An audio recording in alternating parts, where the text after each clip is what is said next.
El ministerio de las ancianas, quinta parte. Tito capítulo 2, versículos 3 al 5. Leo.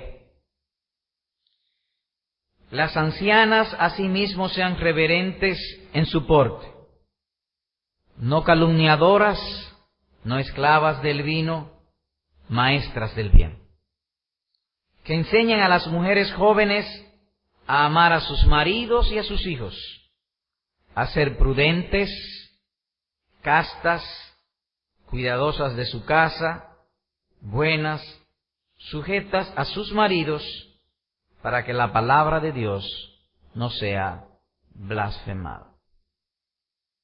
Pudiéramos empezar preguntándonos por qué estamos estudiando este tema.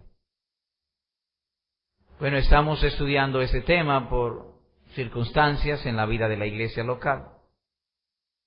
En particular, ¿qué dice la Escritura sobre el ministerio de nuestras hermanas en la congregación? Pues este pasaje habla de eso. Cómo nuestras hermanas pueden ser maestras dentro de la iglesia, las cualidades que deben tener esas maestras y las lecciones que han de enseñar y el propósito por el cual esto debe ser enseñado. Así que, en fin, nuestro propósito es, amada hermana, ¿quieres tú servir en la iglesia? Sí, yo quiero. ¿Quieres tú dar gloria a Dios? Sí, también quiero. Pues bien, si tú tienes tiempo en la fe y eres una hermana con años en la fe, he aquí el dar gloria a Dios. Enseñar a las hermanas más jóvenes estas cualidades, estas lecciones que dice el pasaje. Si eres una hermana joven, entonces tú también aprenderás a ser maestra, pero nadie puede ser maestra si primero no fue alumna. Así que primero sería exponerte bajo la enseñanza de otras que son más viejas en la fe y que te enseñen estas lecciones para dar gloria a Dios. De manera que todas nuestras hermanas pueden estar envueltas en esto. Parte de las enseñanzas es que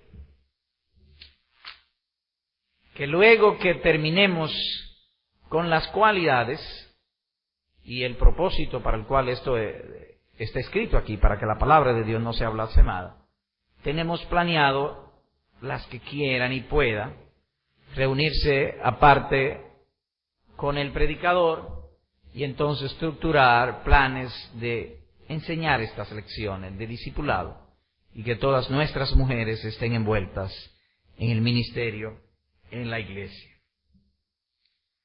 En cuanto al estudio, habiendo contestado la pregunta ¿para qué estudiamos esto? En cuanto al estudio, fue estructurado en tres partes.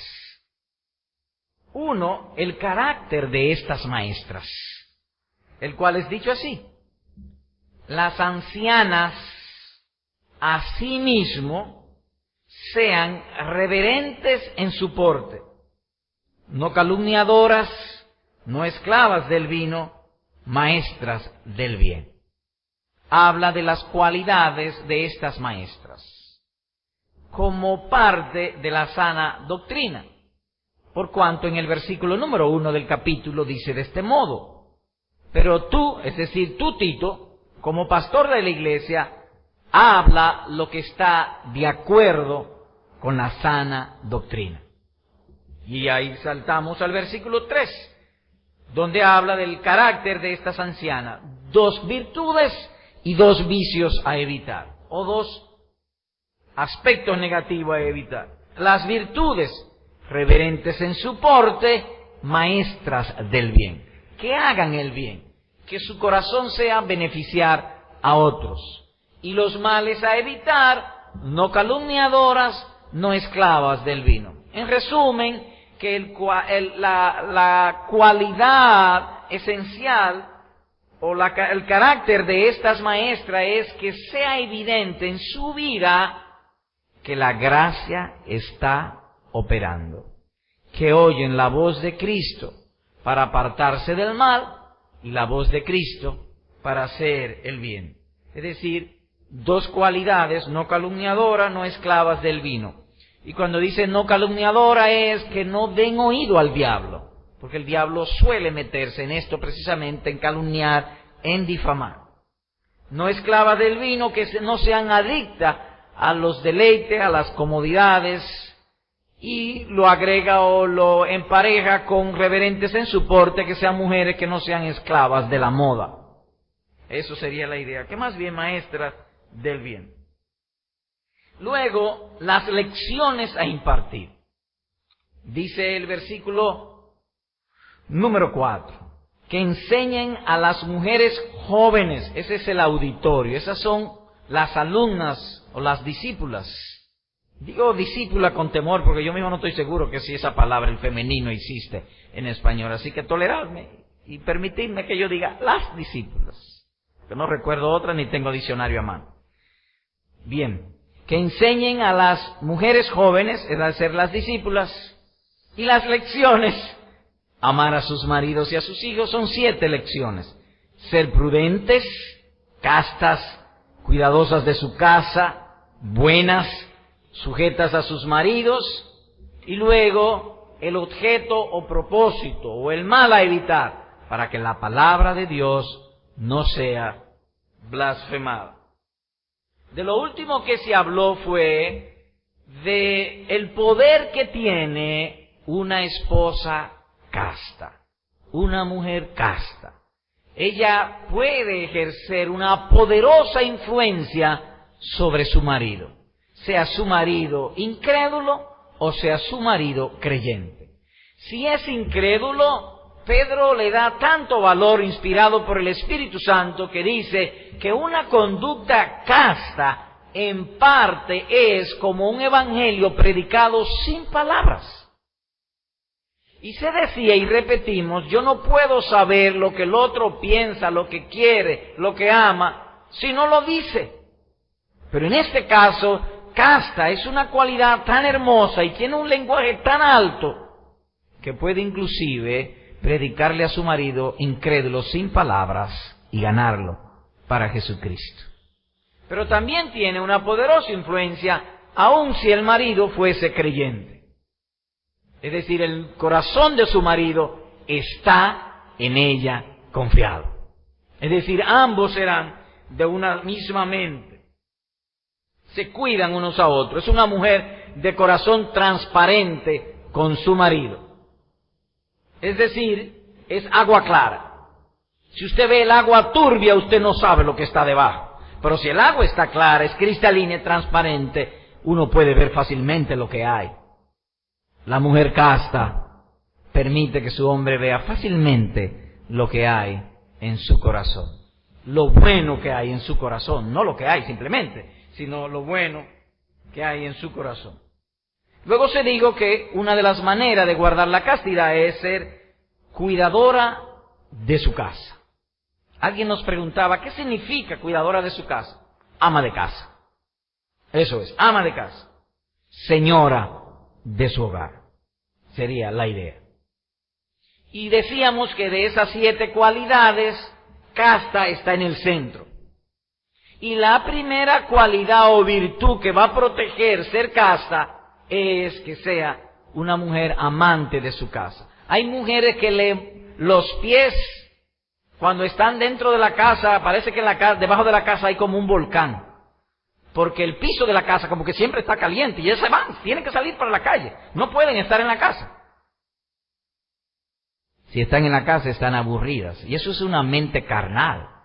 Porque Dios ha dicho que el nido de una esposa es su casa.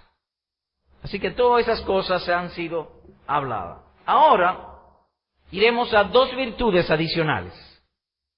Buenas, sujetas a sus maridos. Esas 2. Por lo tanto, segundo punto, lecciones a impartir por estas maestras. Continuación, 2 cualidades, buenas y sujetas a sus maridos. Pero siempre tratamos que la predicación en este lugar sea interactiva. De aquí para allá y de allá para acá. Y de allá para acá vino una pregunta que ahora hay que responder. De algo que se habló anteriormente. Y a nosotros nos agrada, a mí particularmente me agrada muchísimo, cuando la iglesia hace preguntas, mire que usted dijo que esto, que lo otro, están atentos. Es decir, eso indica que están interesados en lo que uno dice, y lo que uno dice es lo bueno, el Evangelio. La pregunta fue esta: señor predicador, ¿no sería un peligro contra el matrimonio que ella confiese a su marido codicia por otro hombre? ¿Cómo es la cosa? Pues nos estaba hablando de que ella es transparente y que ella no debe tener secreto para su marido, y que ella un día viene y le dice: viejo, tengo que confesarte algo. Estuve en el supermercado hoy y codicié a un hombre. Ayúdame. Oído eso, una hermana dice: ¿qué? Pero está fuerte. ¿No será eso un peligro para el matrimonio? Respondemos: no, no es un peligro. Es una medida de seguridad y protección. Lejos de ser un peligro. ¿Y de dónde usted saca que no es un peligro? Vayamos a Santiago capítulo 5. Santiago 5. Repito la pregunta: ¿no sería un peligro contra el matrimonio que ella confiese a su marido codicia por otro hombre? No simplemente que ella vio un hombre buen mozo, esa no es la idea. Es que disfrutó la idea de poseerlo. Lo codició. Santiago 5:16. Confesaos vuestras ofensas unos a otros y orad unos por otros para que seáis sanados. El versículo dice 3 asuntos. Primero, una confesión. Confesaos vuestras ofensas. Segundo, una oración. Orad unos por otros. Tercero, un remedio para que seáis sanados. Es decir, que no es un peligro. Ella ama agradar a Jesucristo, ella ama ser santa, su marido ama al Señor Jesucristo, aman ambos ser santos, y ha venido un peligro. ¿Y cuál es el peligro? Un peligro o una tentación que a veces ella no puede evitar. Y no puede evitarlo porque en todos nosotros, incluyendo en nuestras hermanas, hay lo que se llama teológicamente el pecado remanente. No podemos evitar el surgimiento en el corazón de tentaciones, de malos deseos. Eso no puede evitarlo. Y ella no puede evitarlo, pero no le agrada. Ella quisiera corregirlo, ella quisiera sanarse. Entonces ella usa el remedio: confesaos vuestras ofensas unos con otros, orad unos por otros, y el Señor sanará para que seáis sanados. De modo que lejos de ser un peligro, es una medida de seguridad y de protección. Vuelvo al orden. Una confesión. Confesaos vuestras ofensas. Tiene que haber una ofensa para la confesión. Una oración. Orad unos por otros. Y un propósito. ¿Hoy para qué eso? ¿Para qué confesarla? Pero no es simplemente confesarla, luego los dos deben orar. Cuando uno comete una ofensa contra otro, hay que confesarla y luego ambos orar. Y Dios ha prometido sanación allí, para que seáis sanados. De modo que el texto dice que la codicia no puede ser curada o sujetada a menos que se confiese. Tiene que ser confesada. Y hay que confesarla no a cualquiera, sino al ofendido. Y allí el Señor ha prometido sanar. Visto de esto desde otro ángulo, el que encubre sus pecados no prosperará, pero el que los confiesa y se aparta, alcanzará misericordia o alcanzará perdón de Dios y el poder para obedecerle, porque donde hay perdón también hay poder para reverenciar al Señor. Notemos nuevamente. Confesión, el que encubre sus pecados no prosperará, pero el que los confiesa y se aparta, el poder para apartarse del pecado viene luego de la confesión, no antes, sino después. Vuelvo a repetir, confesión, apartamiento y baja la misericordia de Dios. Así que responde a la pregunta. ¿Es un peligro para la pareja? De ninguna manera. Es una medida de protección y de seguridad. Y de paso una prueba de que uno ama y que uno está esperando. ¿Será agradable a los ojos de los hombres? ¿O será agradable y puro a los ojos del Señor Jesucristo? Así que contestada la pregunta y seguimos adelante. Así que la otra virtud que las hermanas más viejas deben enseñar a las más jóvenes es la bondad. Bondad aquí significa lo opuesto a toda malicia interna. Hay personas que son astutas, malas, viven planificando, maquinando. La bondad es lo opuesto a eso. Es natural, o hay una inclinación natural, sería más propio decir, hacia la maldad, hacia la mundanalidad, y no solamente en las mujeres, también en los hombres. Bondad significa que ella da muestras de que ha puesto freno a esa corrupción natural. Es evidente en ella. De modo que bondad significa que ella es amable y tiene un carácter y un trato cuyo fin es beneficiar al prójimo en lo que es bueno.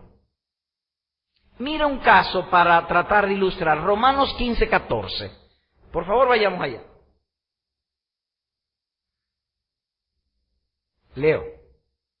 Pero estoy seguro de vosotros, de ustedes. Pablo le escribe a la iglesia en Roma y él dice, yo estoy seguro de ustedes. Hermanos míos, ¿seguros de qué? De que ustedes mismos estáis llenos de bondad, que son bondadosos, llenos de todo conocimiento, de tal manera que podéis amonestaros los unos a los otros. En otras palabras, y en lo que a la bondad respecta, lo que Pablo está diciendo de los hermanos en Roma, y en parte ustedes están llenos de bondad, entonces están capacitados para amonestar. Que van a amonestar no para avergonzar ni destruir al otro, sino para hacerles el bien. Entonces aquí está hablando de esa cualidad en la mujer que es buena, bondadosa, beneficiosa al prójimo. Y es una cualidad que solamente el Espíritu Santo puede hacer esta hermosa combinación en una persona, específicamente en la mujer. Por un lado, ella es casta. Ella cuida mucho en su trato con el prójimo o con los hombres que no son su marido. Ella se cuida, sus palabras, sus abrazos, su manera de tratarlo. Ella tiene un cuidado especial de esa, que en un momento pudiera parecer que es una mujer rígida, austera. Pero al mismo tiempo es bondadosa, es amable, es apacible. Esa cualidad hermosa solamente puede darla el Espíritu de Dios. De modo que las hermanas más viejas deben procurar que las jóvenes que tienen menos tiempo en la fe sean así, como adorno al Evangelio. Así que bondad aquí significa que ella está llena de amor. El amor todo lo cree mientras las evidencias no digan lo contrario. Todo lo cree. Ella con facilidad hace una buena construcción del prójimo. Tiene un buen juicio de las cosas y no piensa lo peor. En otras palabras, que evidencia una conducta que es obediente a Jesucristo y su palabra. Ella lo manifiesta en su vida. Porque es la palabra de Cristo la regla y práctica de la fe que profesamos tener en él. Ahora que entonces la idea es que esta mujer sea una mujer en cuya vida se manifieste el poder de la gracia. Y como hemos dicho antes, que la gracia, que solo la gracia puede hacer estas dos combinaciones, que sea buena, sea casta, cuidadora de su casa, eso sea manifiesto en ella. Hemos dicho que se haga manifiesto porque hay mujeres que tienen la gracia, pero no siempre lo manifiestan. Muy a menudo hacen que en ellas la gracia sea vana. Parecen más mundanas que cristianas, aún siendo verdaderas cristianas. Pero en el caso que nos ocupa, se espera que esta mujer buena lo manifieste de una manera evidente, que se vea. Así que ella está llamada a ser buena, amable, tierna, afable. El ministro Thomas Taylor destaca que esta palabra buena tiene dos connotaciones que particularizan su sentido. Esas dos connotaciones son las siguientes. Por un lado, buena es un temperamento afable y apacible, manso. Es, como se suele decir entre nosotros, una mujer de buen trato, bondadosa, una buena mujer. Y por el otro, se refiere a una esposa, en el caso específico de una esposa, dice él, que es ayuda idónea y consuela a los suyos con sus consejos, trabajo y la dulce sociedad que provee a su marido y le ayuda a construir con provecho el hogar. Así que esas dos connotaciones tiene la bondad. Como dice el hombre sabio, le da a ella bien y no mal todos los días de su vida, dice Proverbios capítulo 31, versículo número 12. Ella es buena, mansa, apacible, de beneficio al hogar y de beneficio en las mejores cosas, en buscar el reino de Dios y su justicia, y las demás cosas serán añadidas. Así que voy ahora, en esto de bondad, ampliando la idea, a leer en Tito y agregar un texto en Proverbio, pero lo voy a leer seguidamente. Así que por favor oigan. Que enseñen a las mujeres jóvenes a amar a sus maridos y a sus hijos, a ser prudentes, castas, cuidadosas de su casa, buenas. La mujer sabia edifica su casa, dice Proverbio capítulo 14, verso número 1. La mujer buena es sabia y ayuda idónea en su marido en edificar el hogar. Sería la idea. Es decir, que si ella es una mujer buena, afable, de trato cariñoso y amable, es porque ella tiene suficiente méritos o evidencia en su vida práctica para edificar y buscar el beneficio de la casa. Permítaseme, en manera de ilustrar esto, hacer algunas comparaciones. La idea es que una mujer buena, una mujer casta, cuidadora de su casa y específicamente buena, es una excelente administradora del hogar. No simplemente de la cocina, del hogar. Pero son dos cosas diferentes, una buena cocinera y una mujer administradora del hogar. Esta mujer está consciente que va hacia el cielo. Para ella lo más importante es Cristo y su camino al cielo. A diferencia de otra que es ejecutiva, empresaria, profesional brillante, pero que tristemente todas sus energías y sus capacidades lo gasta beneficiando no tanto a su familia, sino a otros, fuera del hogar. Esta mujer, lo de ella es la gloria de Jesucristo. Lo de la otra es ser destacada, sentirse realizada ella misma, pero no en las cosas del cielo, sino en las cosas de la tierra. Ella es pues una mujer buena. Los dones y las capacidades de muchas mujeres tristemente se gastan fuera de su hogar o beneficiando a otros sin las debidas prioridades. Y en el caso de esta mujer, como es buena o que beneficia es su marido, sus hijos, el hogar, la familia de la fe y después otros. Ahora bien, hay mujeres muy competentes que cumplen todo eso y también benefician a los de la calle con su trabajo o con su profesión. El punto es que lo de ella es dar gloria a Dios, aunque otra tenga más beneficios terrenales. Ese es su punto. Hay un texto que aplica a esto, así que por favor vayamos a Salmo 37. Salmos 37, versículos 3 y 4. Leo. Aplicado al caso de la bondad o de una mujer buena. Confía en Jehová y haz el bien. Habitarás en la tierra y te apacentarás de la verdad. Es una mujer buena, ella hace el bien. Ahora viene el punto. Deleítate a sí mismo en Jehová y Él te concederá las peticiones de tu corazón. Contrastemos.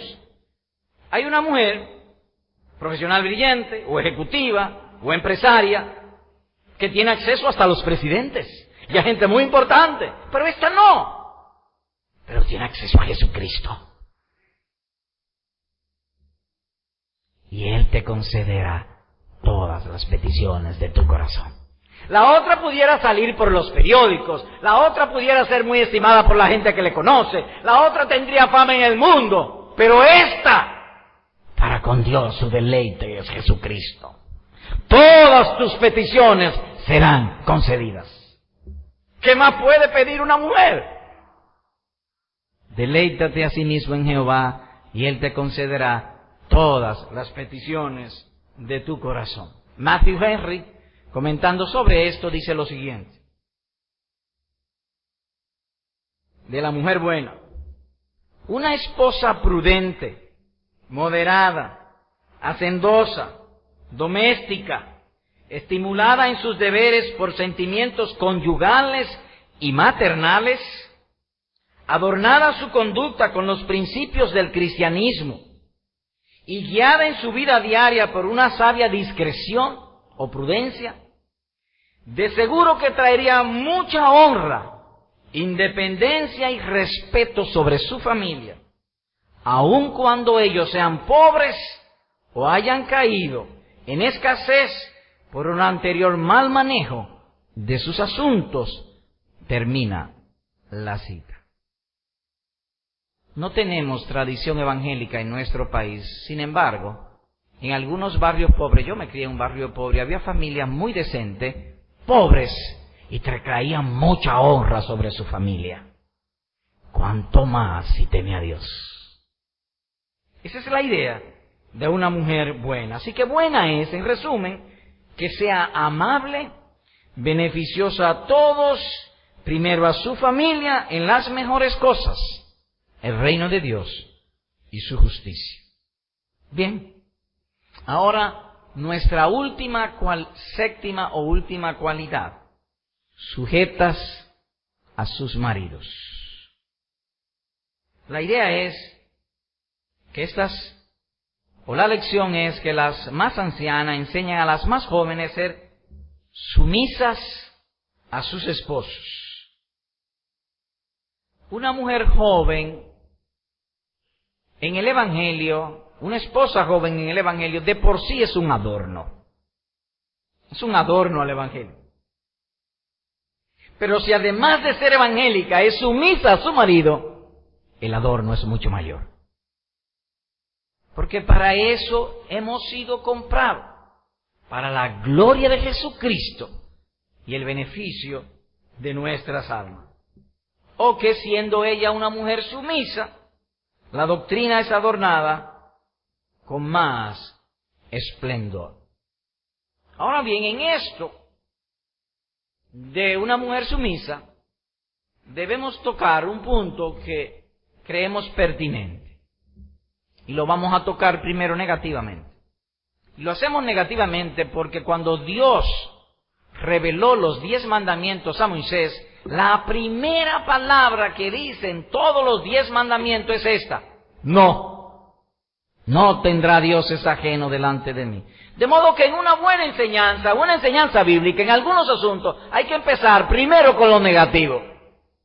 No. Y después con lo positivo, por cuanto ese es el modelo que vemos en las Escrituras, por lo menos en este sentido. Así que vayamos a Génesis capítulo 3 para tratar de averiguar cuál es el mayor impedimento que tiene una mujer cristiana a ser sumisa.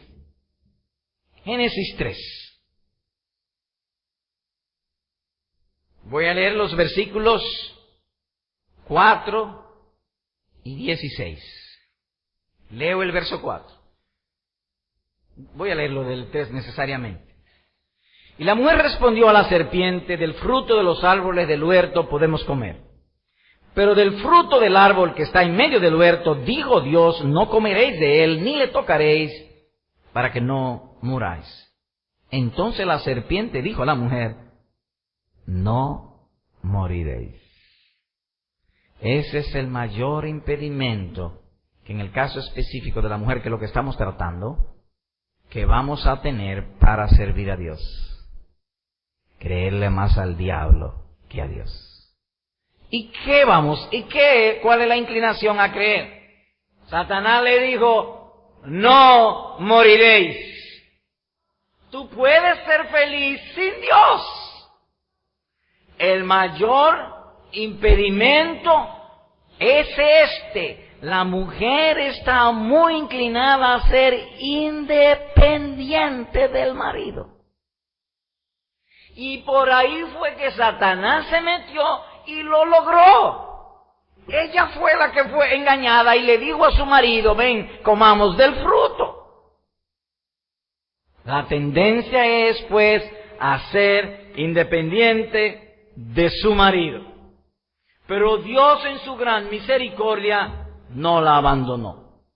Aunque ella le creyó a Satanás, que le dijo: mira, tú no vas a necesitar de autoridad, tú eres capaz, tú eres una mujer de primera, tú eres una profesional, tú tienes muchos éxitos, tú no necesitas estar bajo el gobierno de nadie para ser feliz. Y no te va a pasar nada, no vas a morir, tú no vas a tener dificultades, todo va a ser éxito, con tal de que sea independiente. Pero la historia dice otra cosa. Históricamente hablando, los resultados están ahí. Destrucción, ruina, muerte, a diestra y siniestra. No puede haber felicidad en una mujer y al mismo tiempo ser independiente de su marido. En una mujer cristiana no. Pero usted ha dicho que Dios no la abandonó y que proveyó algo para restaurar su felicidad. Si así es. Verso 16.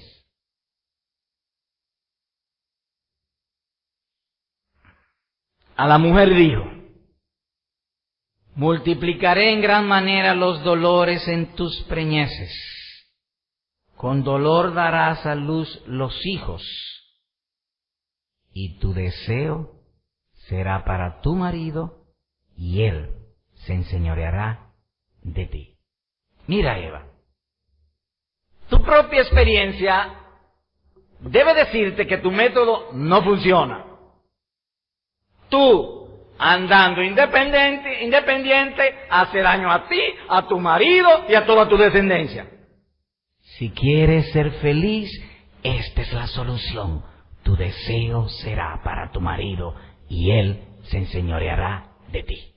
Obviamente que no estoy ajeno que al decir esto, que esto resulta quizás hasta una mala palabra y retiñe en los oídos de una mente moderna y carnal, y lo que llaman algunos tristemente civilizada. Dios ha dicho: te haré feliz si te sometes a tu marido.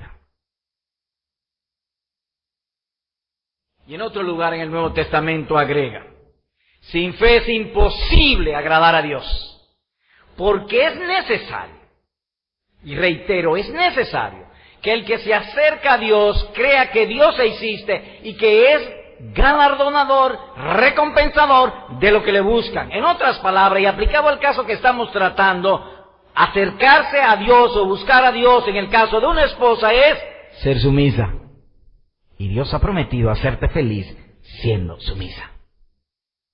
Es decir, que hay una promesa de restaurar la felicidad. Como si Dios le hubiese dicho: mira, Eva, como tú no puedes gobernarte a ti mismo sin hacerte daño, desde ahora pondré al marido que te gobierne. En lo adelante te haré feliz siendo sumisa. Si tú tratas de ser independiente, llenarás tu propio camino de amargura y dolor. Así que nadie piense que fue un castigo. No, porque Adán fue formado primero, es decir, que ella está llamada a ser sumisa, y Dios le manda que su deseo sea para su marido, para hacerla feliz, para hacerla que viva en paz. Tu deseo será para tu marido. En otras palabras, que obedecer al Señor y ser feliz son sinónimos. Vayamos ahora al Nuevo Testamento, Primera de Pedro 3. Versículos 1 y 2. Leo. Asimismo vosotras, mujeres, estad sujetas a vuestros maridos, para que también los que no creen a la palabra sean ganados sin palabra por la conducta de sus esposas, considerando vuestra conducta casta y respetuosa o sumisa. De manera que el texto está diciendo, Dios nos está hablando, que ella puede ejercer una buena y poderosa influencia en su marido, sea este creyente o no sea creyente, cuando esto ocurra, que él esté en condiciones de ver manifestada la gracia de Cristo en la vida de ella. Dicho según el versículo, considerando, viendo, examinando, chequeando que ella es casta y respetuosa, o casta y sumisa, sería la idea. Pero hay impedimentos en la mujer. Ella tiene el pecado remanente. Señor predicador, yo le tengo una pregunta. ¿Cuál es la pregunta? Que yo soy superior a mi marido. ¿Cómo se es sumisa?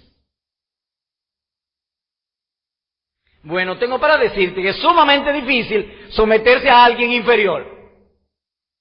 Que un general se someta al cabo o al sargento, eso es sumamente difícil. Eso es sumamente difícil. No podrás ser sumisa si no ve a tu marido superior a ti. ¿Qué? Lo que oyes. Pero vamos a explicar lo que es superior. No te me adelantes.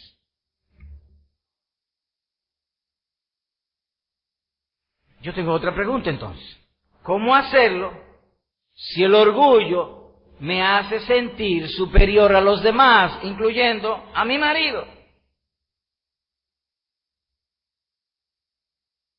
Por la fe Moisés se sostuvo como viendo al invisible. El poder para hacer eso viene por la fe. Ahí es que viene el poder. Por la fe. Tengo para decirte que la superioridad del hombre en ese sentido viene por la imagen y dignidad de Dios en él. ¿Cuál es la diferencia entre un papel y un billete de 100 pesos? La imagen. El papel es un papel, pero el billete tiene una imagen ahí oficial. Son 100 pesos. Dios creó primero al hombre. Dios le dio esa superioridad en este sentido. No estoy hablando superioridad en los dones. Es que para uno someterse, uno tiene que ver a otro arriba, porque uno no puede someterse al que está abajo. Uno se somete al que está arriba. Esa es la idea. Dice la Escritura, Cristo es la cabeza de todo varón, y el varón es la cabeza de la mujer, y Dios la cabeza de Cristo. 1 Corintios capítulo 11, versículo número 3. Ella tiene que ver la imagen de Dios en él para poder ver lo superior, si no, no podrá. Si no, va a haber un simple hombre. ¿Recuerdan ustedes el caso de aquel centurión? viene donde el Señor Jesucristo y le dice, mire, yo tengo un criado enfermo. Y Jesús le dice, mire, estoy ocupado ahora, pero yo iré contigo allá. Le dijo, no, espérate, no tienes que ir. Di la palabra y será hecho. Mira, yo soy oficial, centurión romano, y yo tengo hombres bajo mi autoridad, y yo le digo a uno, ven, y viene, y le digo a otro, va, ve, y va. Tú solamente tienes que decir la palabra y así será hecho. Y Jesús le dijo, ni aún en Israel he visto tanta fe. ¿Qué vio este hombre? En un simple carpintero vio a Dios manifestado en carne. Tú solamente tienes que decirle al aire que se sane mi siervo y mi siervo será sanado. Más aún, que la verdadera fe está ligada a un concepto correcto del principio de autoridad. Volvemos al punto. Ella no podrá someterse sin fe. Esta sumisión es un acto de fe. Permítame abonar el concepto. Una persona es respetada por dos cualidades a saber, hasta donde nos llega el entendimiento. Que tenga, por un lado, méritos propios que le hagan digna de respeto. Un gran deportista, un hombre sabio, un hombre de negocio, una mujer inteligente, un valiente guerrero, un libertador, los padres de la patria, tienen méritos propios y uno los admira, los respeta, tienen méritos propios. Pero hay otra manera de ver dignidad o superioridad en otros de nuestros semejantes. Cuando se le transmite dignidad, y esta dignidad la transmite Dios. El caso, un presidente. Aquí hay hombres más inteligentes, más responsables, más trabajadores, más organizados, más fieles, más puros, más honestos que el presidente, pero se somete. ¿Por qué ven al presidente superior? Porque la Constitución y las leyes le dan esa dignidad. Hay sitios donde uno va y un simple portero lo detiene en la puerta y no lo deja entrar. Porque el dueño del negocio le dio la dignidad de que para dejar entrar él tiene que pedir permiso allá adentro. Y lo respetamos, nos sometemos. No puede entrar, tiene que anunciarse. ¿Usted quién es? Tiene que darme su cédula para yo anunciarlo. Y tranquilamente lo hacemos, nos sometemos. ¿Por qué? Porque el dueño de la empresa le transmitió esa dignidad. En el caso del marido, la dignidad se la da Jesucristo. Si ella no ve a Cristo dándole dignidad, imposible someterse. La tendencia será que ella se va a considerar superior al marido y le va a ser muy difícil someterse a su marido. Así que si en el caso, porque hay maridos que tienen mérito propio y la mujer se le va a someter con facilidad, pues ellos son sabios, inteligentes, trabajadores, honestos. Y cualquier mujer tener y buen mozo algunos. Cualquiera mujer quisiera tener un marido así, se le somete con gusto. Él la lleva bien, la conduce bien. Pero hay otros que no tienen méritos propios.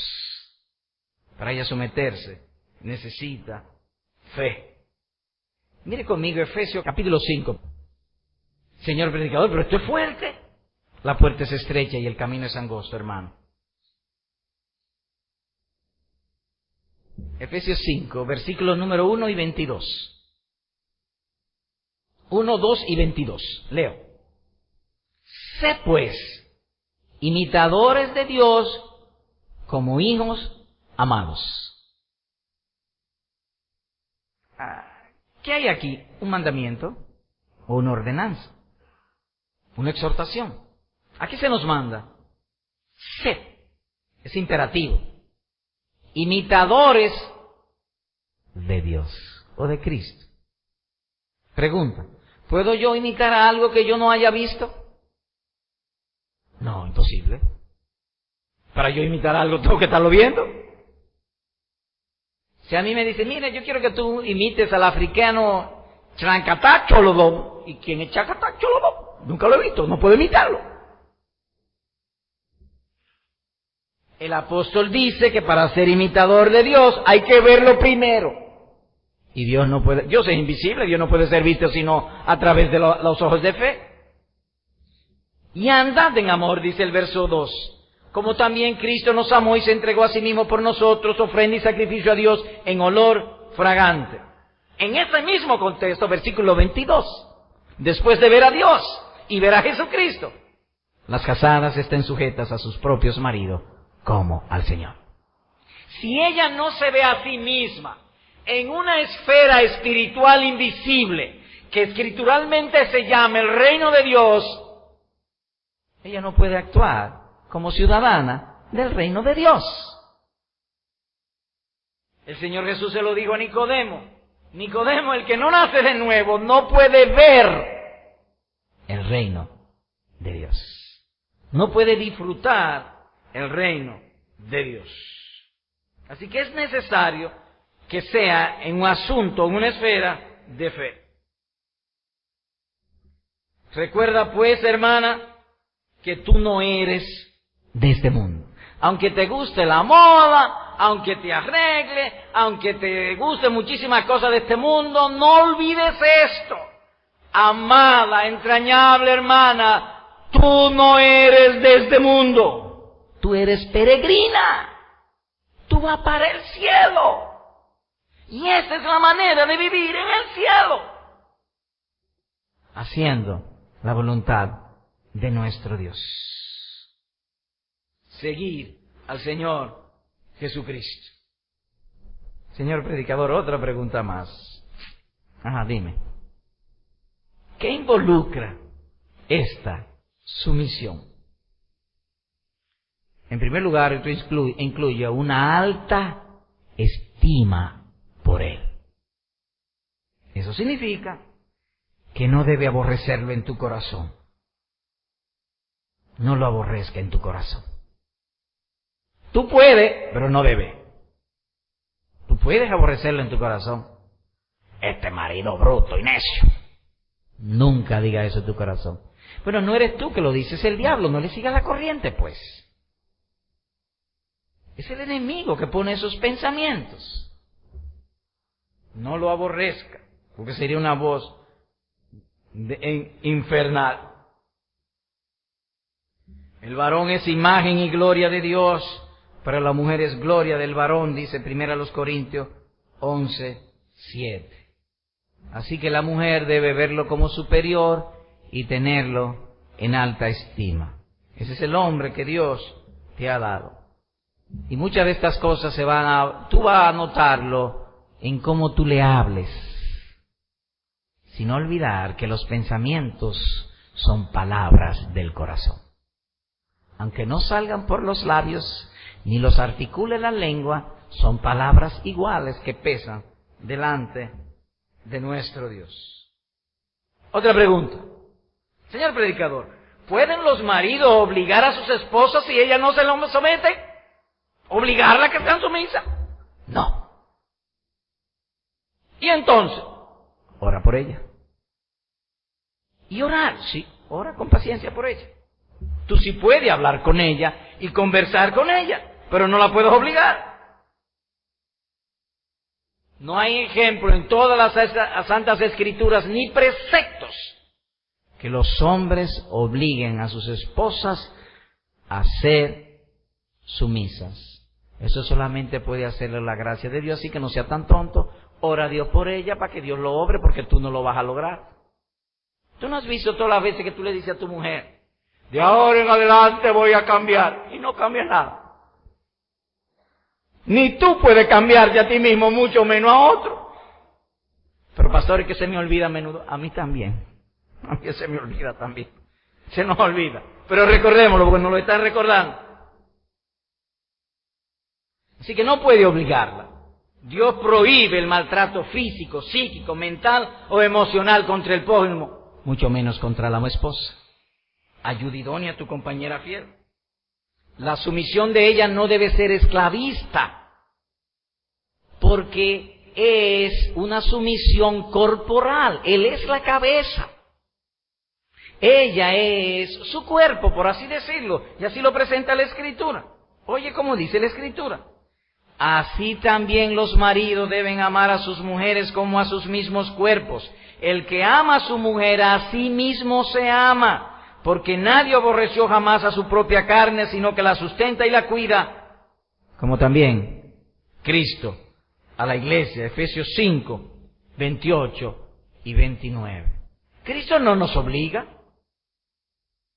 ¿Recuerdan ustedes el caso de Mateo? Él simplemente le dijo, sígueme.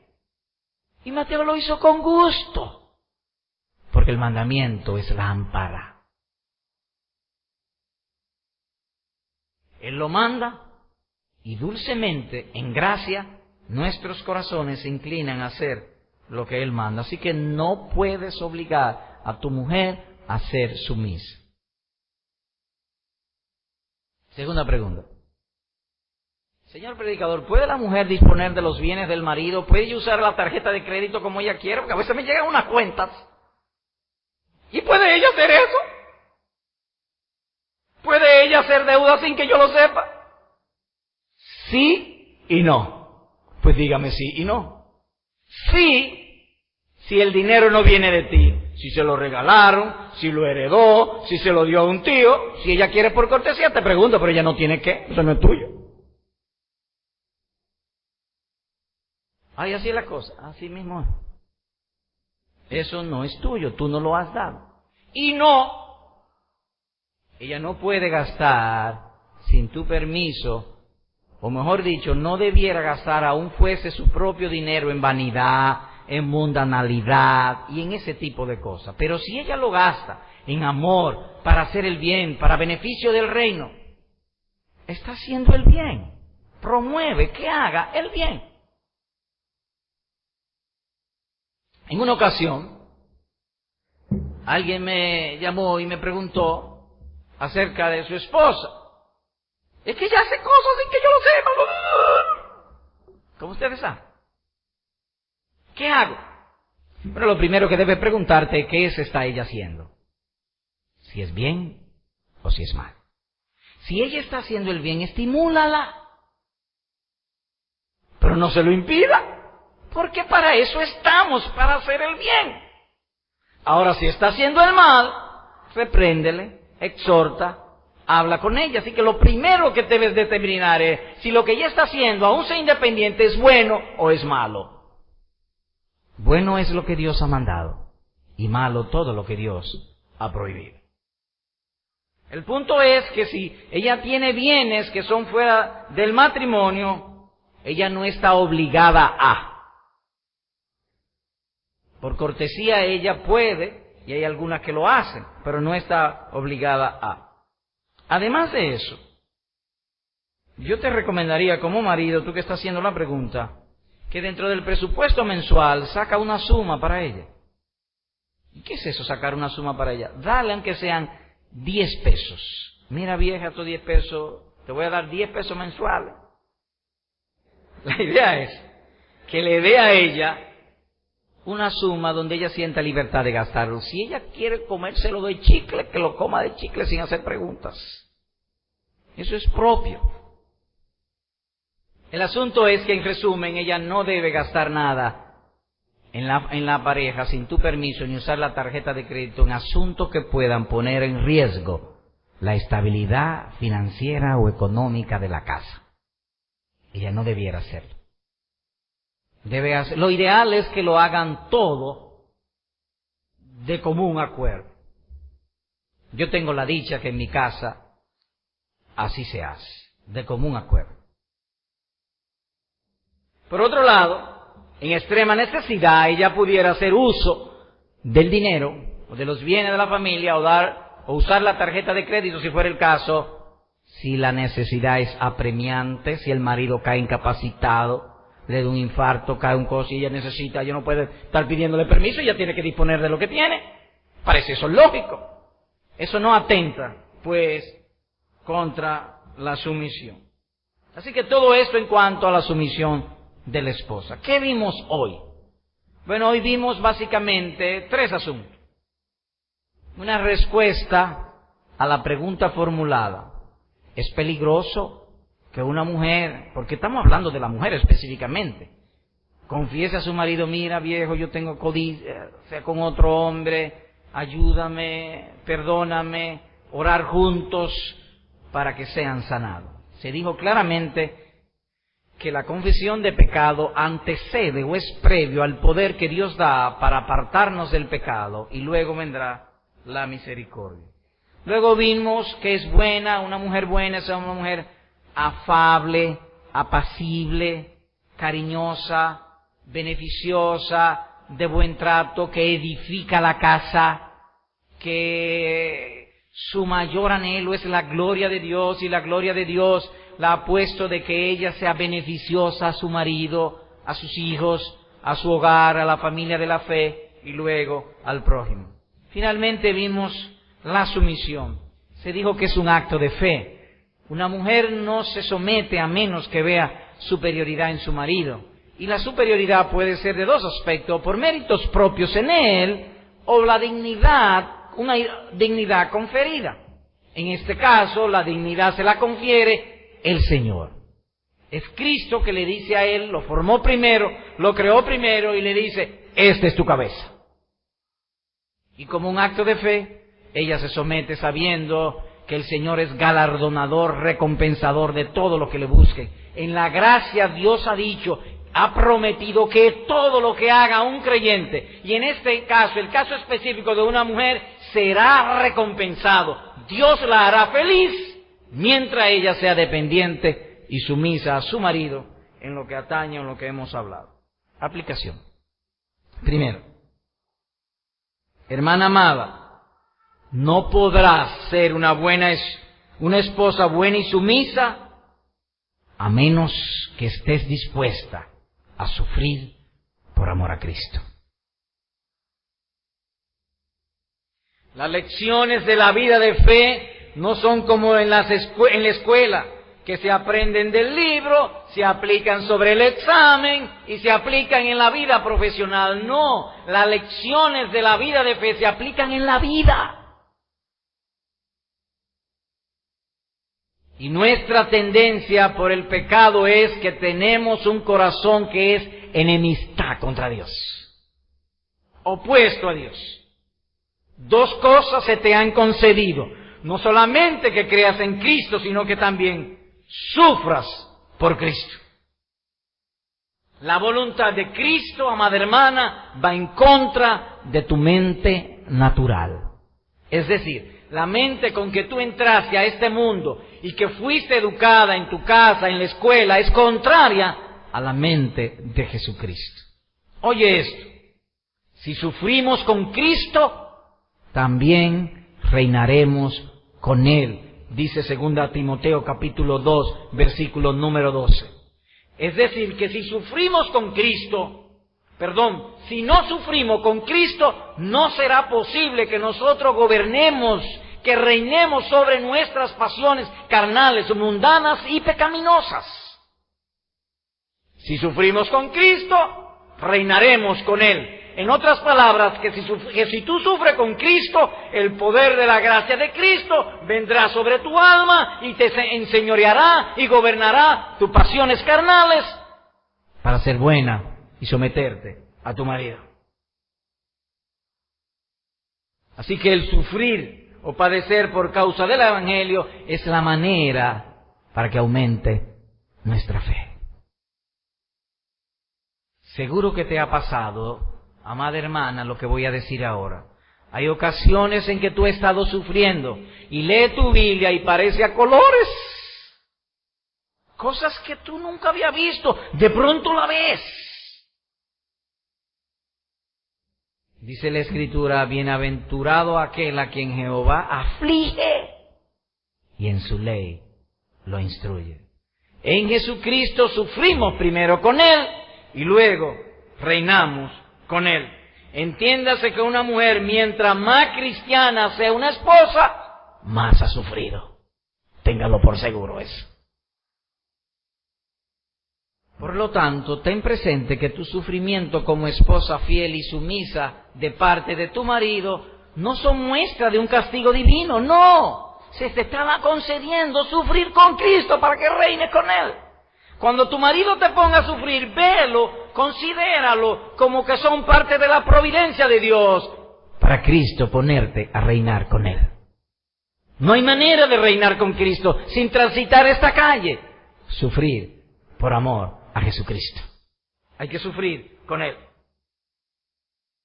La Escritura dice, somos hechura suya, creados en Cristo Jesús para buenas obras, las cuales Dios preparó de antemano para que anduviésemos en ella. Efesios 2:10. En otras palabras, que las ofensas de tu marido, considérala como un fortalecimiento para tu fe. No lo veas como tu enemigo. Segundo, amada hermana, que el tierno carácter de Jesucristo despierte en ti un corazón constantemente agradecido. Mientras tú veas otras mujeres, o considera, dicho de otro modo, considera que mientras otras mujeres lucen exitosas, profesionales brillantes, ejecutivas de primera, visten a la moda, carro lujoso, no lo veas así. Que aunque tú no tengas eso, ellas están llenas de vanidad. Pero tú tienes a Jesucristo. ¿Habrá algo más valioso que eso? Tú eres templo vivo del Espíritu Santo, aunque ellas sean templo de joyas, de moda, de perfume. Pero tú del Espíritu Santo.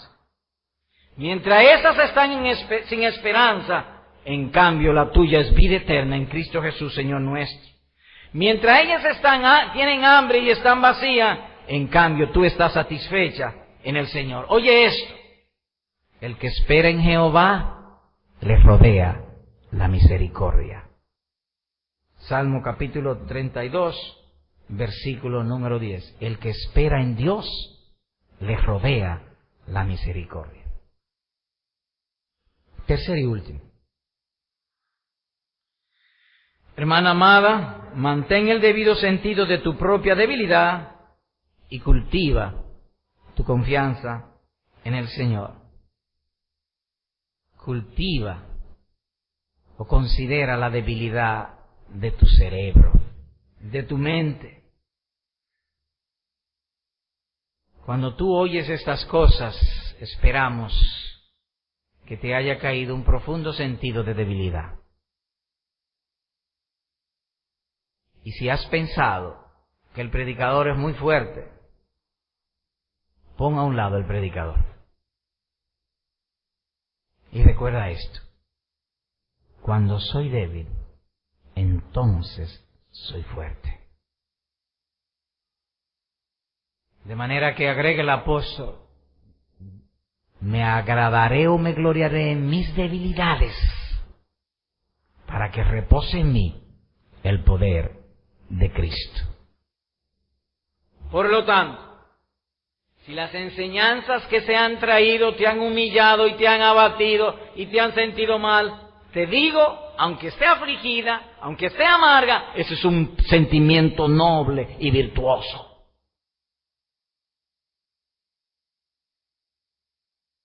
Así que mantén ese sentido de debilidad, que tú estás agarrada de la mano de Jesucristo. Y Él lo ha dicho claramente: sin mí nada podéis hacer. Y al mismo tiempo agrega: todo lo puedo en Cristo que me fortalece. Ahora ten presente esto, amada hermana. No dice el texto, todo lo puedo en mí. Dice el texto, todo lo puedo en Cristo. Para Dios no hay imposible. Quiera pues el Señor oír nuestras súplicas, que aumente nuestra fe. Y el Señor bendiga tu creyente corazón.